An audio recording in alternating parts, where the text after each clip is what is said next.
welcome to Silver Lining for Learning, episode 144. My name is Punya Mishra, and I am at Arizona State University. Along with me are my co-hosts, Chris Dede at Harvard. Chris, how are things? They're going well, thank you. It isn't Yeah, snowing this is today, so exciting. that's wonderful. I know, 3 years, who would have thought? Kurt, how's the running? 3 years of running, 4 days away from the 3-year mark. So I still have legs. I still have legs. I still have feet. All right, congratulations on that. And finally, Zhao, you are in Australia. It's what, 2:30 a.m. over there? Yep, Adelaide, Australia, 2:30 in the morning, and so happy to see everybody. And by the way, Puna, you should have said that Kurt is from Indiana University, and that is true. But he's been running so much, I'm not sure where he is right now.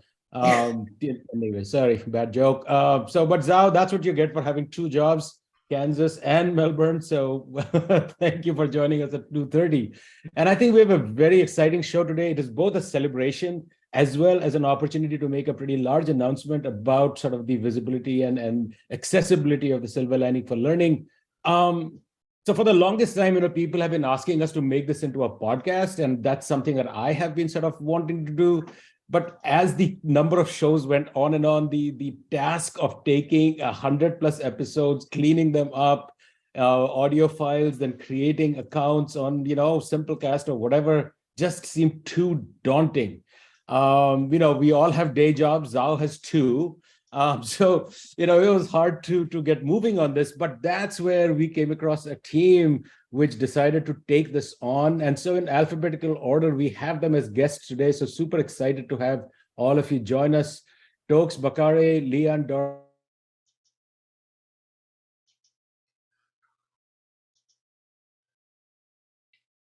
We lost Punya. Uh-oh, looks like Punya is frozen.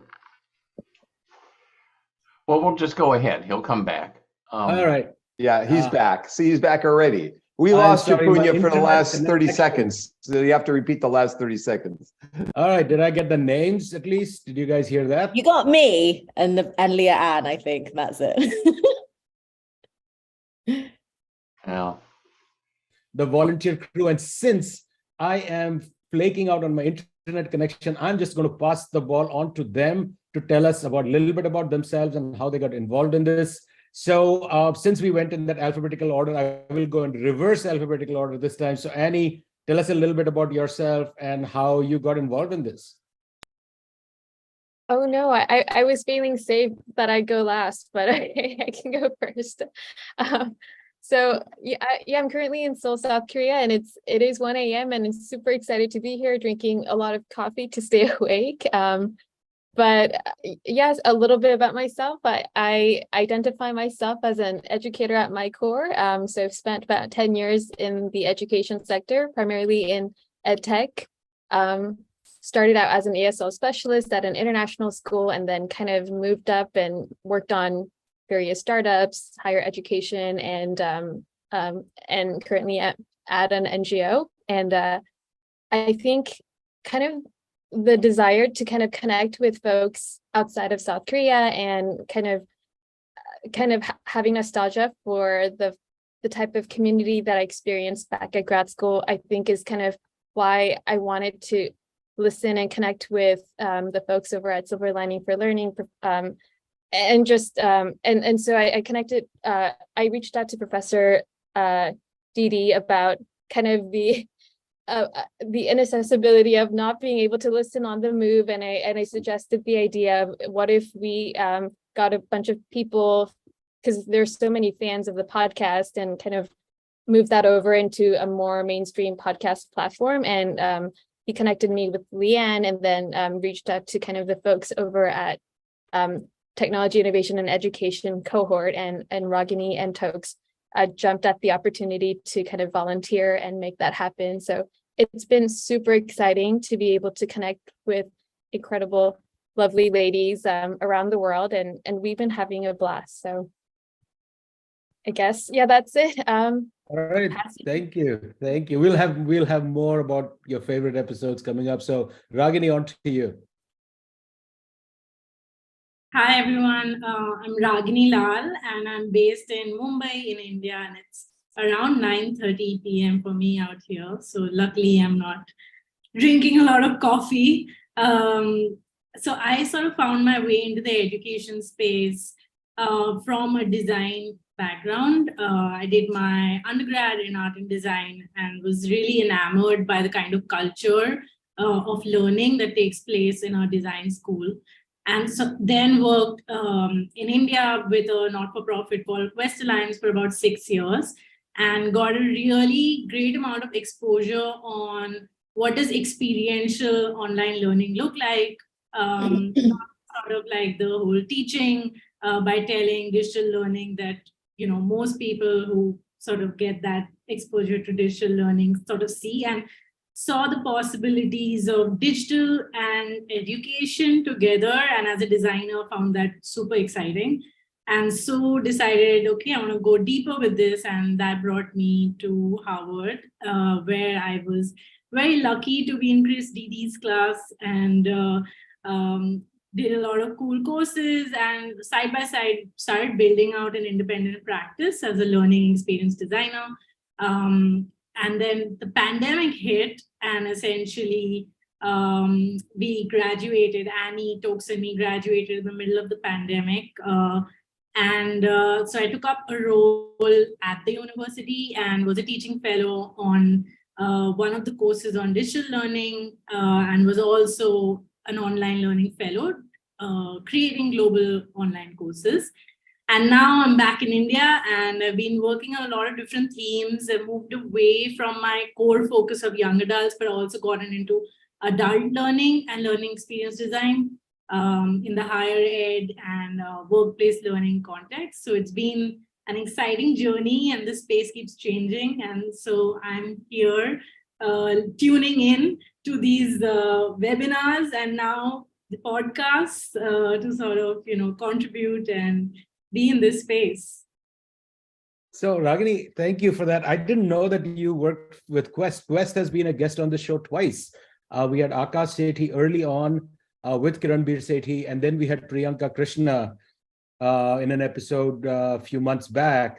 And I think that was the height of my embarrassing moments on the show, which there have been many, but that was the peak where I called her Priyanka Chopra instead of Priyanka Krishna, and like literally felt like digging a hole and vanishing in it, which was terrible. But anyways, but it's on there now, and no editing it. It's there. With that, on to you, Leanne. I'm Leanne Daughrity. I am a scholar in the field of learning experience and instructional design. I started my career in STEM, in the STEM classroom, and I worked my way from early childhood up through 12th grade and eventually into higher ed. The whole time I was working with adult learning, doing trainings with teachers and building skills to, improve the learning experiences in the classroom. I eventually got to higher ed and focused on teaching STEM to teachers through a partnership with Discovery Education. And I was working at Northern Vermont University and eventually made my way to Southern Methodist back here in Dallas. I never left Dallas. I worked remotely at Northern Vermont. So I received my PhD from UNT in learning technologies and have focused most of my early research under the mentorship of Dr. Scott Warren. So I am a descendant of Kurt Bonk, I guess, and Dr. Alicia Hayes on immersive learning. And so anyways, my most recent research has been under the guidance of Dr. Lyndon Lipsmeyer and Dr. Candace Wilkington, and is focused on immersive embodied learning. And along with the rest of the world, my most recent fascination is ChatGPT-4. So anyways, that's a little about me, and I'm super glad to be here, super glad to be working with the ladies in this group, and really had fun making this reality, thanks to Chris. So thank you. So big shout out to Chris for making those first connections. But I mean, this is truly, I think, just looking, oh, I'm sorry, Toks, didn't mean to forget you. You've been a guest on the show, so it's good to have you back. Absolutely. No, absolutely. Thank you so much. Yeah, so most of you, well, you might have seen me from episode 19 and episode 101, and my bio is on the blog, so I won't spend too much time talking about me, but quick background. Toks Bakare, that's me. I worked with children with neurodiversity, so lots of like interesting learners for about 15 years. That was my early career in the UK, in Europe, and then in West Africa. The second piece of my career puzzle was as an entrepreneur working in West Africa and really trying to build an ecosystem around applied behavior analysis and how to work with and educate children with all kinds of neurodiverse learners. So that was really interesting. And that's where I figured that training adults is very different from working with children and educating children. And so then I then started to really think about, well, how does technology help me do what I'm trying to do, which is teach people some of the hardest things to teach, like how to be patient and how to be kind and how to persist and see the humanity in someone that is screaming at you or trying to bite you, for example, and all of those kinds of things. And that was really hard to do. So went to Harvard and did a master's and met Ragini and Annie and Chris, of course. And that was in technology innovations in education. And I was just, this is it. So really enjoyed my master's.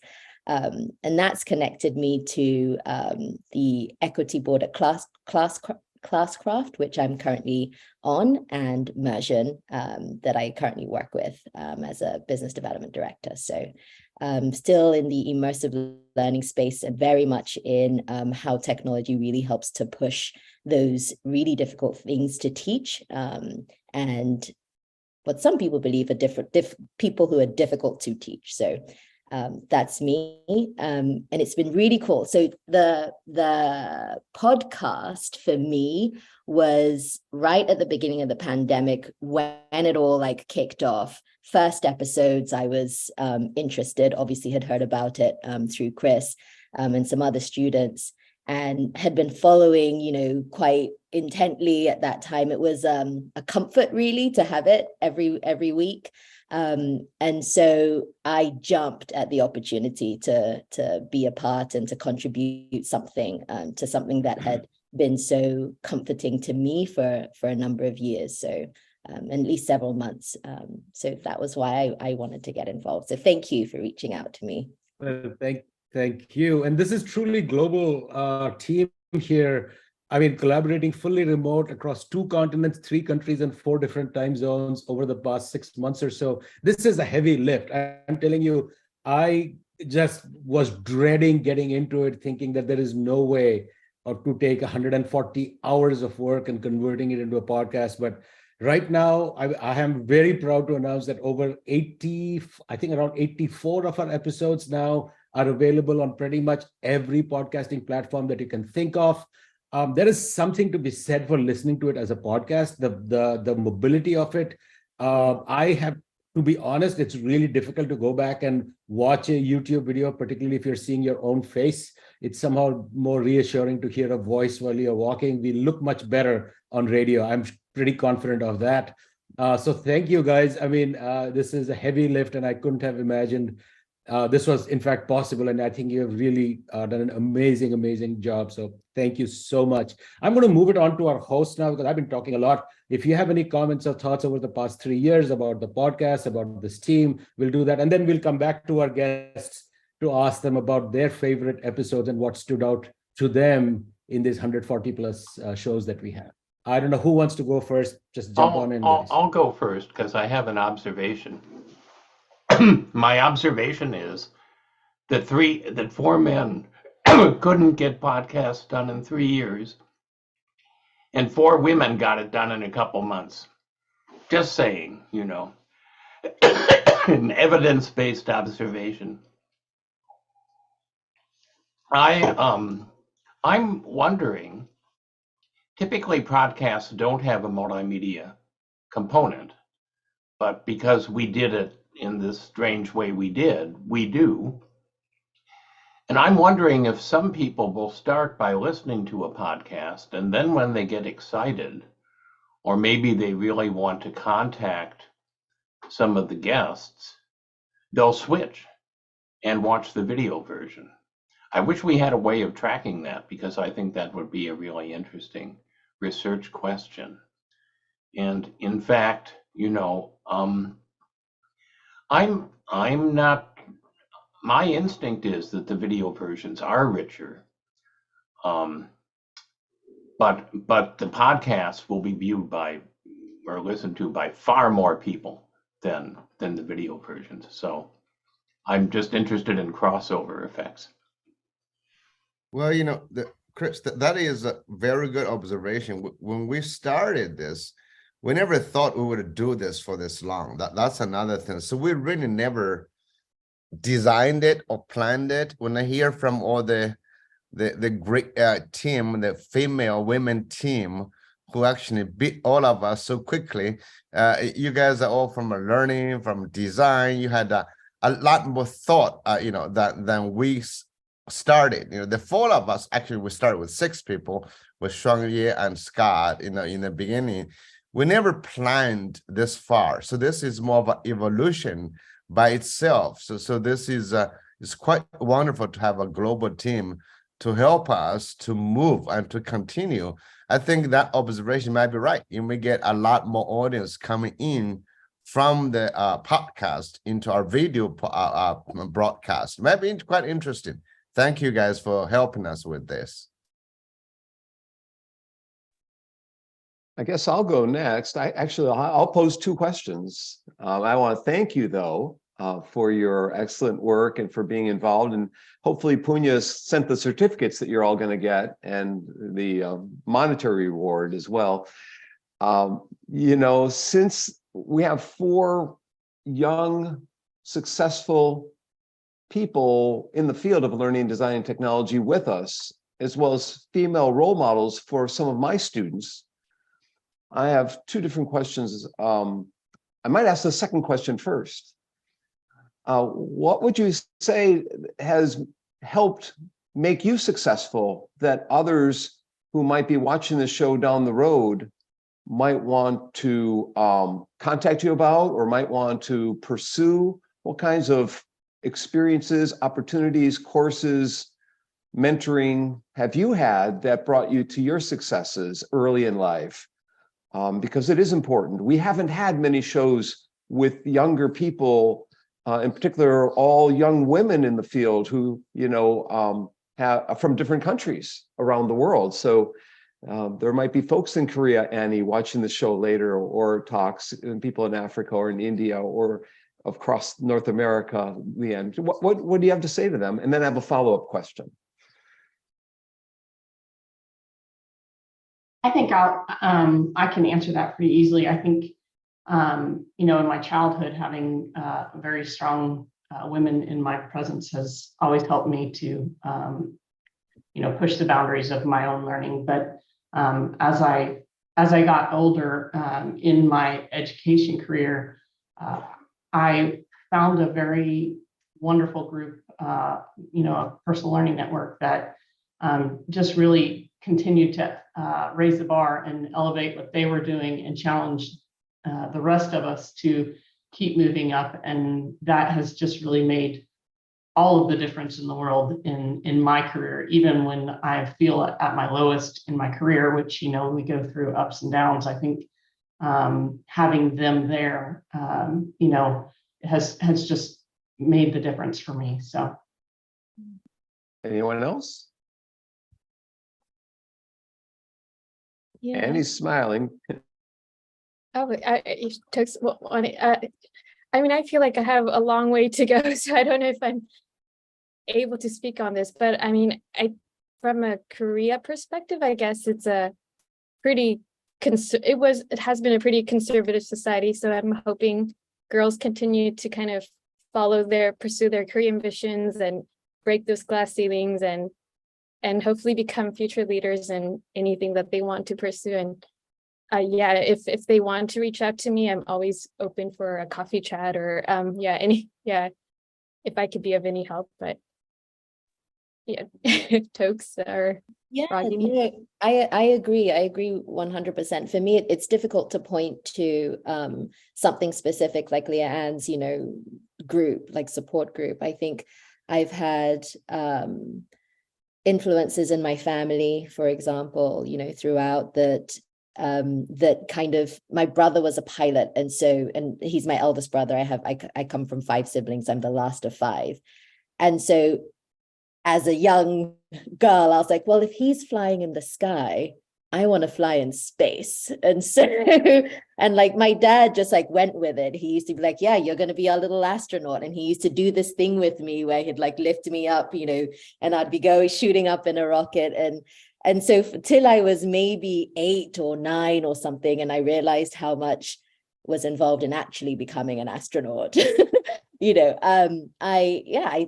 sky was always, the not to the limit, right? It was go beyond that.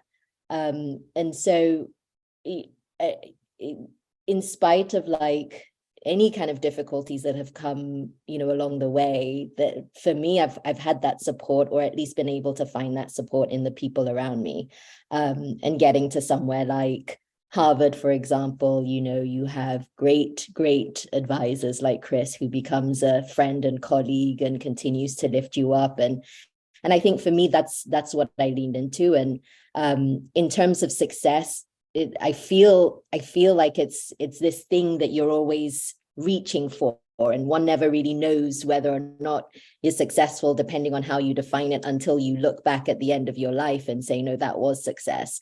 But that it's if you are true to what you love, and like Annie and Leanne were saying, if you can find what that passion is inside of you, and something that you're good at, and stick with that, then that feels like success. It becomes you rather than your work.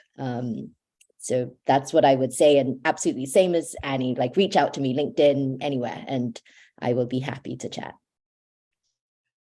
Something that I would say that's different, I think, in young people's, and anyone under 60 is young as far as I'm concerned, young people's opportunities today compared to what all 4 of us experienced in our careers historically, is that you can get to doing novel things in the field much faster today. And some of that is because we broadened the talent pool by finally the field encouraging marginalized groups and supporting marginalized groups like women to become, part of the mix. But some of it is that, if in the 80s, if you were coming into the field, a lot of people had spent a lot of time already doing computer assisted instruction. A lot of people had already spent a lot of time doing intelligent tutoring systems. You might have to work for years to sort of get to the point that you could make a contribution around the edges of something that was pretty mature. Now, you can get to the edges in a month if you have a good idea, because there's so many technologies now that are coming to fruition, even though they may have been around for decades, and there's so many exciting questions that no one knows the answer to, that I just think it's easier to get to the front if you're bold and confident than it was for us, and that's a very good thing, because nobody wants to serve a long apprenticeship before you can start really being recognized and really doing the good stuff. And I think you have that opportunity.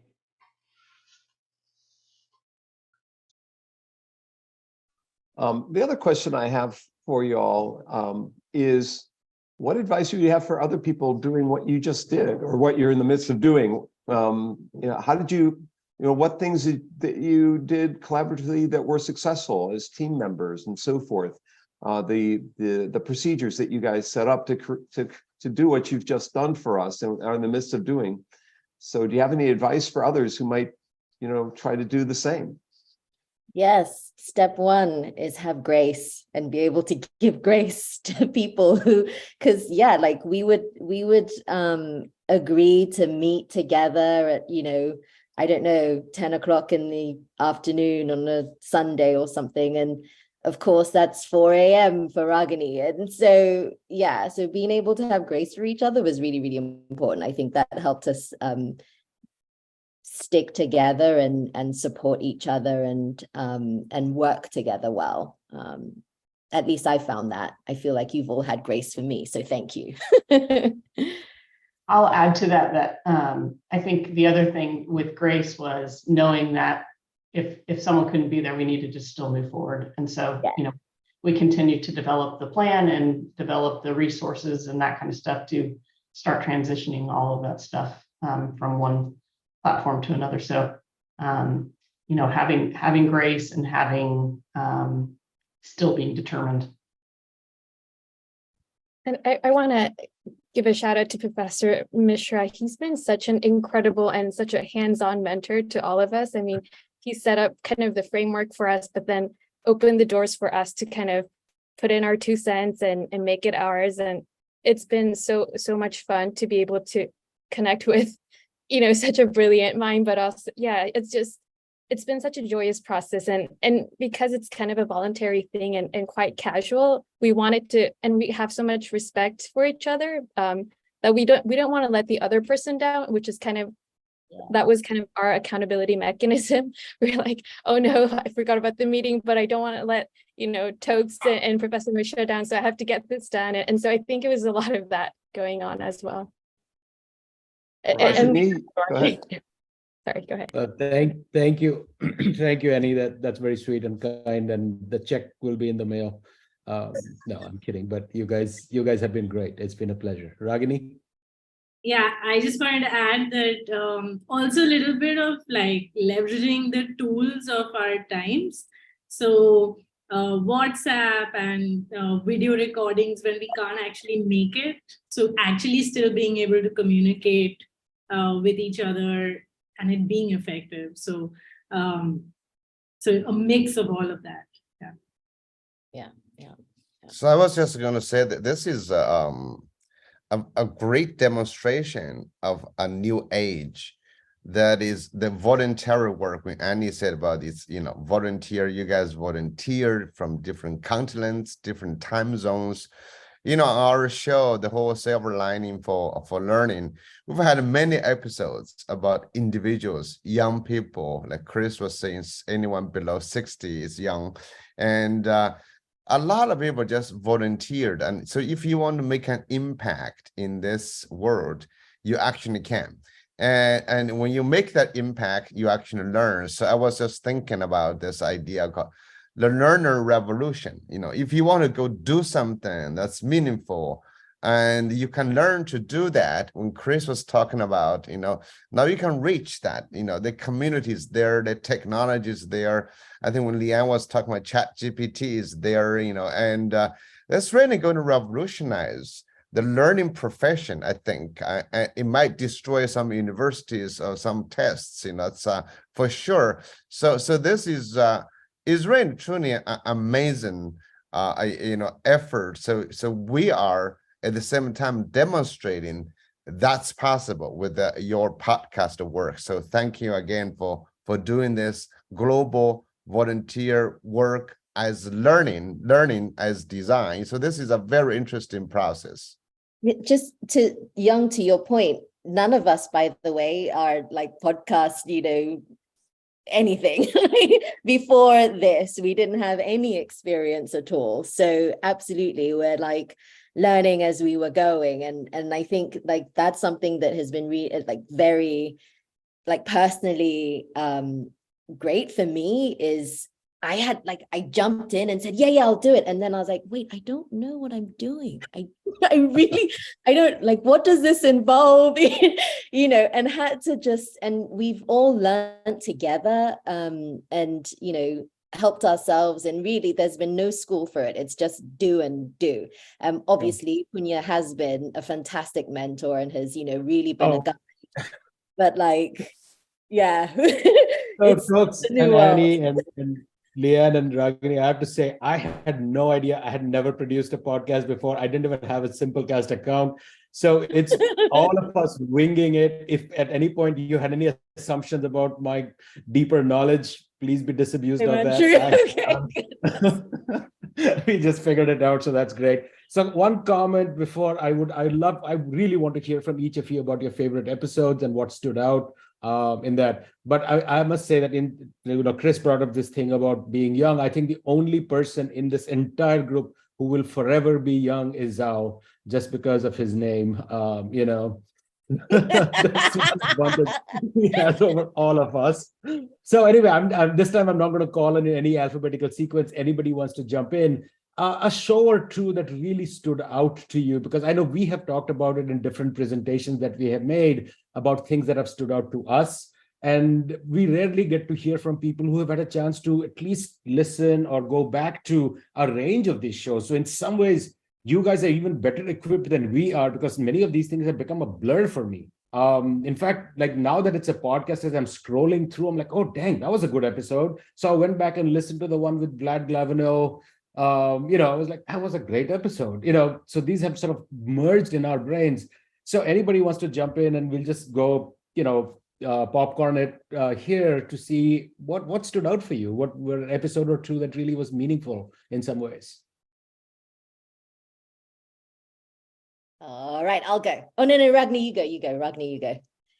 So mine is more of one of the formats, the host reflects.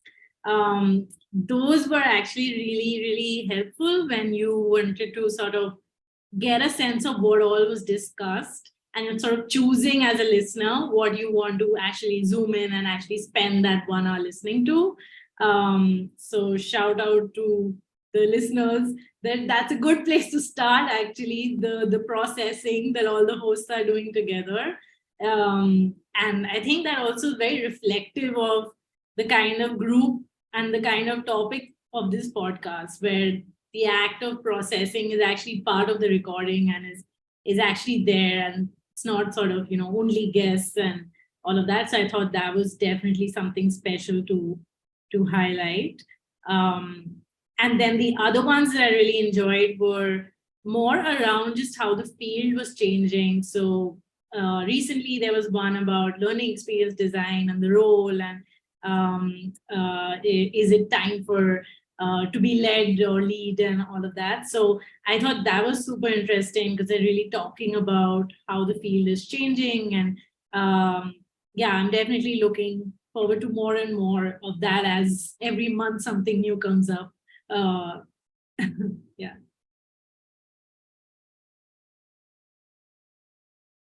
That's actually real important that you pointed that out, and we'll think about what are the current trends that we need to include in season 4 of Silver Lining. So I'm glad you found that one valuable and you pulled that one out. Anyone else want to jump in?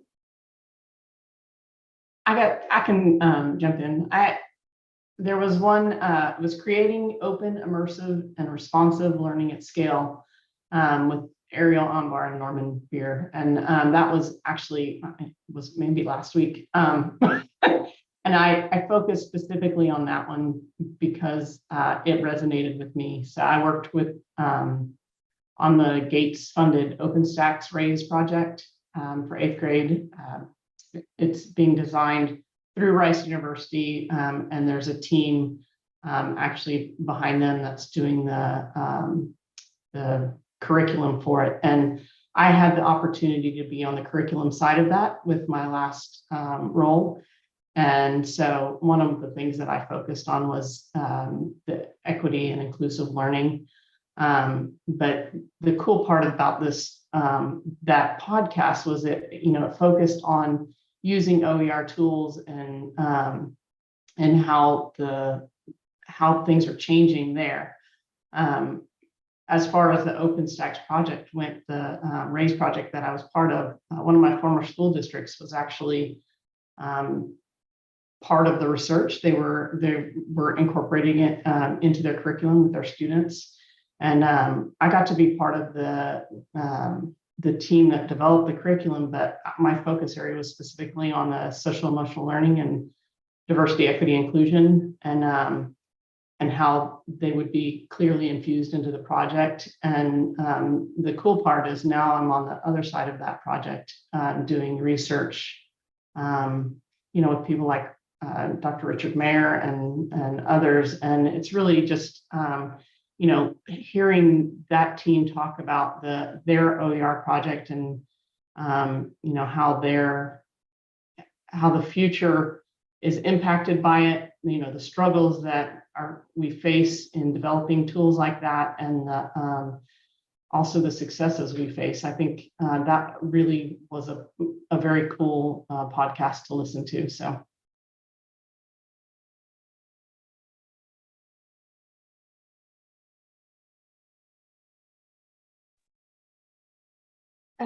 Yeah, I can jump in.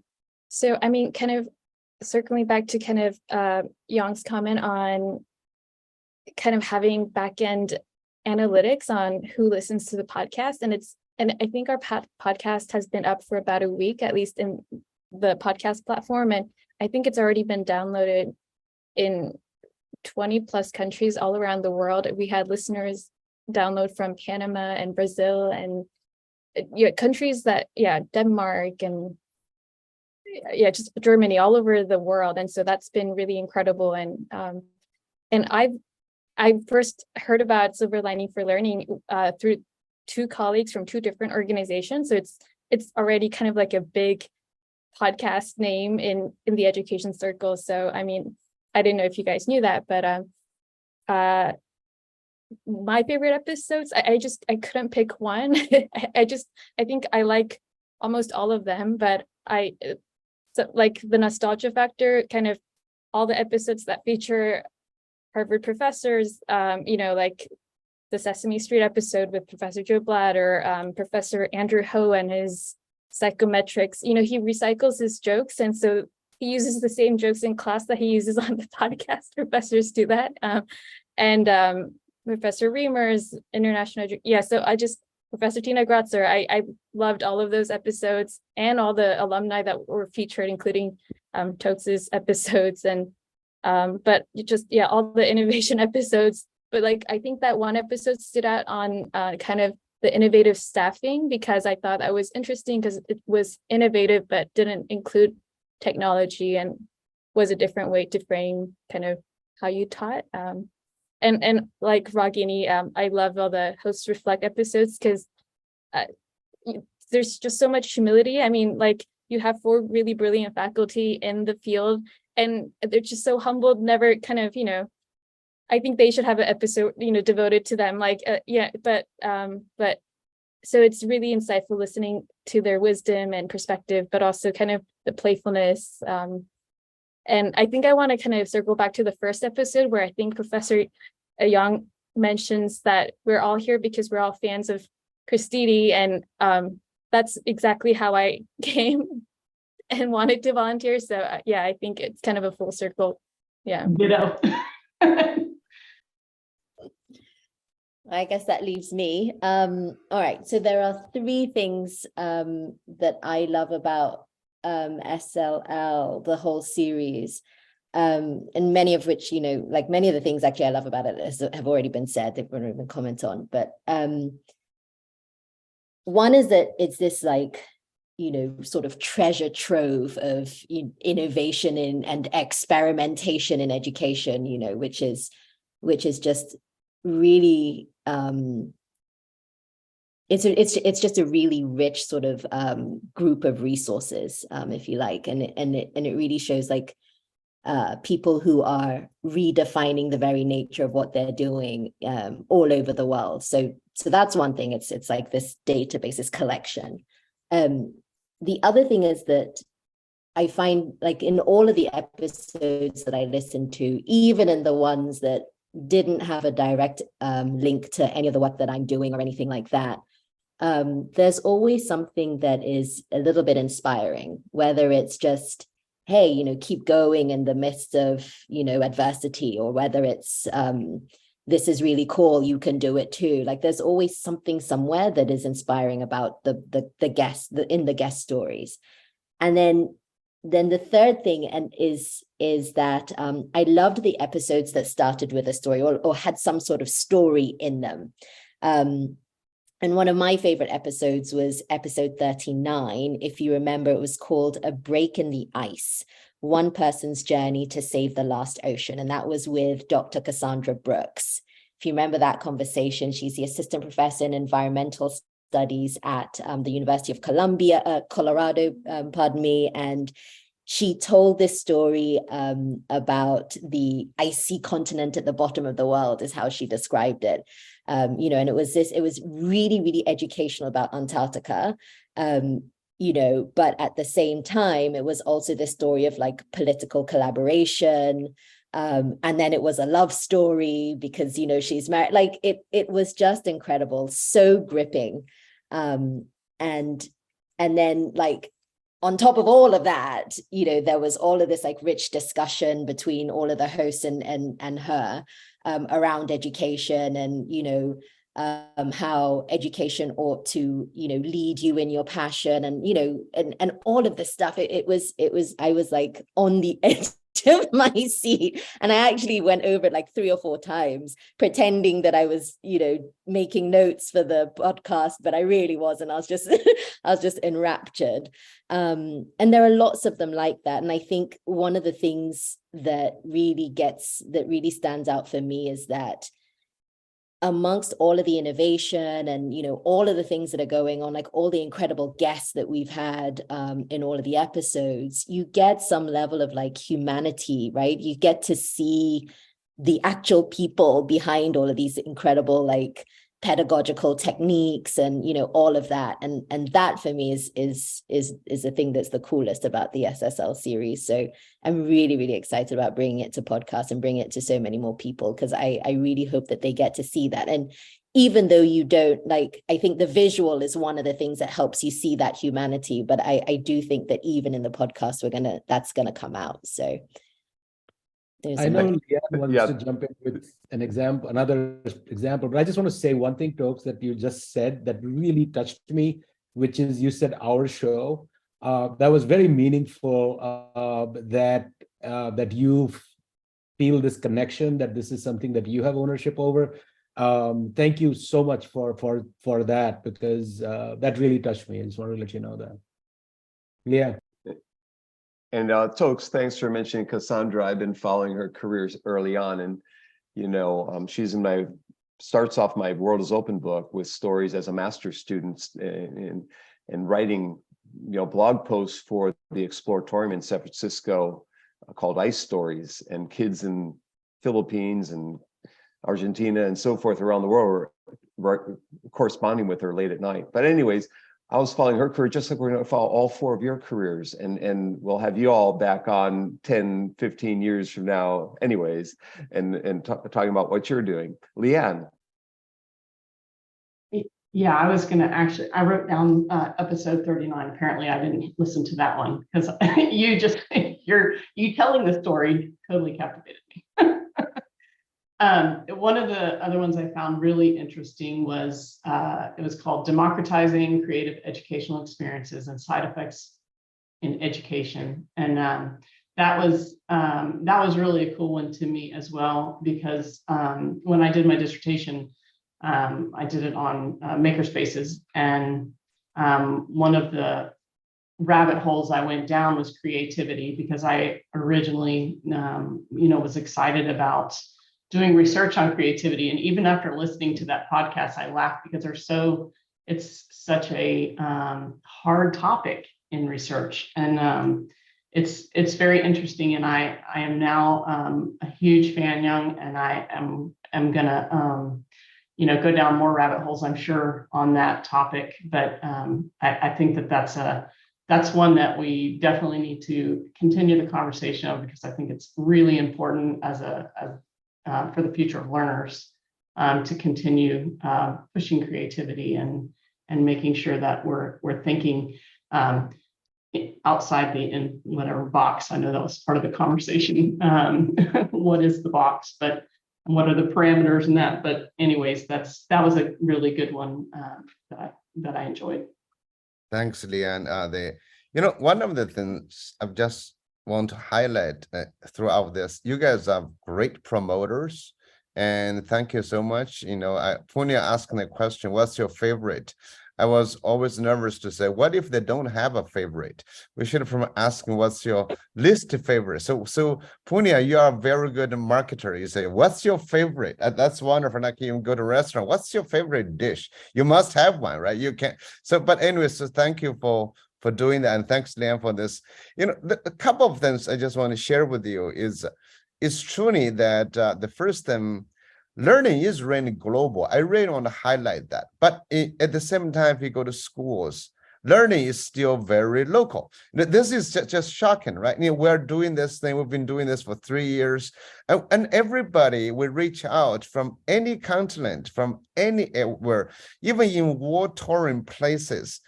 They react. We have not had anyone rejecting our request to be on this show. Right? It's just amazing. There's some very important big people in the government. I don't know what they do, but they're important in government. And it's just some are very busy professors, some are great innovators, entrepreneurs. No one has rejected us from no matter where they are.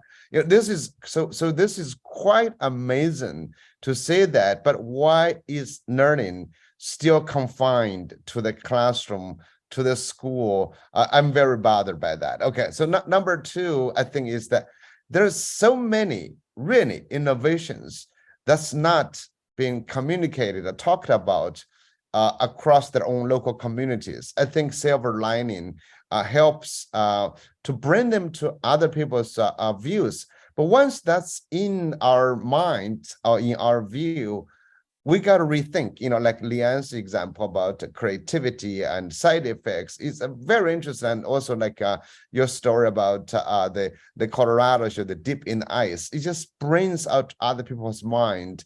And when we started this show, we did not really think much. We really think about COVID. We thought about COVID. So this is evolution of trying to make things global. Another thing I just want to say is that, the idea when you shared, all of you, when you helped did the podcast, you also become an owner of this community. That's another thing I like. We have some very, very loyal listeners on YouTube. They're very good. They're with us every episode, and they make us feel we have a huge crowd. We actually typically our live audience is no more than 5 people typically, but we love them. They're just like our family. You guys are just there. We feel, man, we're doing something useful. It's well, not really, just but we feel we are a community, a small family. And now with you guys joining us, as Punya said, I feel very happy about that. So thank you. Awesome. So I'm looking at the time. We are at 48 past the hours. There's a few more minutes. I would love to hear from each of you what you think would be sort of next steps as, being, now that you have brought this podcast to life. And I've honestly, just looking at the data of over the past few weeks, where we have done no promotion and nothing, and people have sort of organically found it. The number of viewers, listeners from, like Annie, you pointed out in a post on WhatsApp about, you put that map up there, which I didn't even know Simplecast had that. So I actually went and looked it up as well. I mean, we have listeners from all over the world in little pockets with literally zero promotion of this. So I'd be curious to learn about what you would think would be some next steps you would take to sort of, expand and grow, and what directions we should go, because, you are sort of the next generation of educational leaders, except for young, all of us are getting old, so what are your thoughts about the next steps that we could possibly take? While we're thinking about that, I just want to say Annie's point about 20 different countries. Thank you for that. That was really eye-opening. Just in the past few days or weeks, that's, please keep us abreast. Every once in a while, send us an email with an update. I'm sorry, Toks. That was the number one thing that caught me in this entire show. So thank you very much. No, it's wonderful. Next steps, Punya, I thought we were going to pack it in. I thought we're done now. Like, no about next steps. I think we're going to have to build those as we go. But no, definitely we are excited about, you know, the what we've done so far has been very retrospective. All of what we've done so far has been very retrospective. And we've barely had a moment to breathe. We're even still in that space a little bit. And once we do breathe and can like assimilate all that we've done and, you know, and all that has been accomplished, I think there will be space to grow something really beautiful next. We were talking about, you know, all kinds of things that'll happen. Like we talked about, well, now we're going to have time. Like once all the episodes are up, we're going to be waiting for, you know, every week for the next episode before, and we won't, you know, we think we will be creative in that space. The last couple of times we got together, you know, it just in thinking and deliberating about where we were, started to spark all kinds of conversations that we were like, yeah, this is going to be a great podcast episode. So I don't want to reveal too much, but certainly just even the conversations between ourselves, we've got such similar backgrounds and similar interests. I think we will be producing some cool things. Those are secrets from me, but Annie, Leah, feel free to share more. I was just going to add producing cool things from a global perspective, because we are all in different places. And while we do have very common interest, we have a very global perspective on those common interests. So that's kind of a neat view that the team of us has, you know, discussed and really hopes to bring to the table. Yeah, I'm definitely excited to continue our efforts to help backend and help promote the episodes and help continue to move over new episodes onto the distribution platform and have a lot of fun with it. But I do remember us kind of like in our first kickoff meeting talking about like the idea of, you know, wearing wigs and impersonating kind of the hosts, and we haven't yet done that. So I think that is something we definitely have to do. I'm thinking I should probably impersonate Professor Yang. No, I think with the glasses, I think. You won't need a wig for me, that's for sure. So, well, one of the things that we had talked about earlier, and I would love for some bonus episodes to come from the four of you, where you would meet, just like, you know, you said that the host reflect was something that was meaningful to you. I think like if you guys schedule a time, just sort of set it up slightly formally, you know, setting it up, we could have an amazing series of bonus episodes, which we can put on the podcast pretty immediately. Usually all you have to do is record it on Zoom and get the links to me. And then that would become an episode that becomes a sort of a bonus on like the reflections from all of you on the episodes, or having you joining us on the reflections when we do the host reflections as well. So there are many different ways that we can think about it. And I really would love for you, as you know, Young said, and you know, and Toks you sort of hinted at, that to take ownership of this. I mean, this is something. I mean, if you had asked me 3 years ago that I would have spent 150 hours sitting with these three people, and then a couple of hours after editing the video, updating the website, all of that, I would have scoffed at you. I'd be like, no way, there's no way I can fit this into my life.